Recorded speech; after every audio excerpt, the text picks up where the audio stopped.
Mudanças no agro da Tailândia podem impactar o mercado global de açúcar. O país é o maior exportador de mandioca.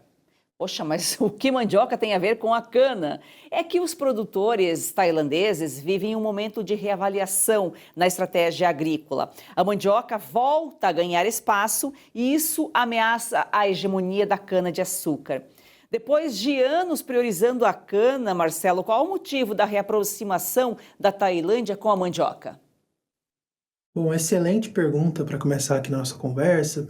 Bom, a gente precisa voltar para os últimos 4 anos, né? Em 2021, o açúcar, principalmente ali nesse ano, começou uma trajetória de valorização, de crescimento nos preços, puxado ali pelo próprio mercado, por safras consequenciais de déficit no saldo global, até 2023. Então foram 3 anos muito bons em termos de preço para o açúcar, puxando o plantio da cana em diversos países, no Brasil, na Índia e na Tailândia, são os três principais produtores, que viu aí crescimentos na área plantada e crescimentos produtivos. Em 2024 ainda a gente teve um ciclo positivo de preço, mas em 2025 a gente vê novamente os preços do açúcar caindo, e isso traz consequências diretas para o plantio na Tailândia, né? No mercado de mandioca a gente tem observado uma volta de crescimento nos preços, os últimos anos têm sido negativos, principalmente por uma queda nas importações chinesas, e esse ano a China voltou mais firme no mercado importador. E a relação entre os dois produtos, entre as duas culturas, é porque muitas regiões importantes produtoras de cana também são grandes produtoras de mandioca, ou seja, as duas culturas competem por área, principalmente ali no Nordeste e no Norte da Tailândia, que são grandes produtoras de cana-de-açúcar.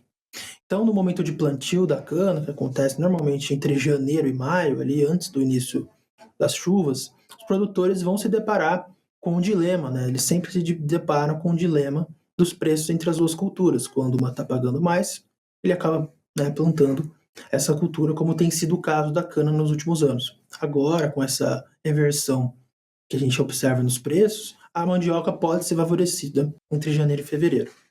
Ô Marcelo, e como essa mudança no cenário agrícola de lá pode influenciar no mercado global, por exemplo?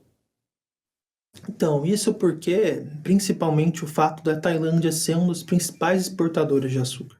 Eu já mencionei aqui que ela está entre os três grandes produtores. Ela, né, recentemente tem alternado aí com a China no posto de terceiro maior produtor. A China vem também aumentando sua produção de açúcar. Mas nas exportações, a Tailândia se configura hoje como a segunda maior exportadora. Alterna também com a Índia, né? Então a Índia em 2021-22, por exemplo, bateu recorde de exportação, passou a Tailândia, mas, né, recentemente a Tailândia voltou ao posto de segundo maior exportador, atrás, claro, do Brasil, que de longe é o maior vendedor da commodity no mercado internacional, exportando mais de 30 milhões de toneladas por ano, versus uma Tailândia que exporta suas 8 milhões de toneladas. Então, isso é importante porque o mercado vai estar olhando já para a próxima safra na Tailândia, né? 25, 26, então a safra que começa em outubro e a colheita vai iniciar ali em dezembro na Tailândia, a gente não deve ter um impacto ainda desse cenário com a mandioca, porque o plantio para essa safra já aconteceu, né? Como mencionei, como costuma acontecer no início do ano. Porém, a gente deve ter sim os olhos mais atentos para esse cenário, para essa competição entre as duas culturas. E por que isso é importante, né? Porque a gente sabe que as usinas elas têm um planejamento aí de longo prazo, né? Por exemplo, a questão do gerenciamento de risco, da fixação das exportações, do hedge. Então as usinas, principalmente as usinas brasileiras, elas têm que ficar atentas às dinâmicas de um ano antes, né? Então é muito cedo para dizer o que vai acontecer na safra 2026-27, que sim, é muito cedo, mas é importante a gente antecipar as tendências e perceber o que pode impactar o mercado daqui para frente.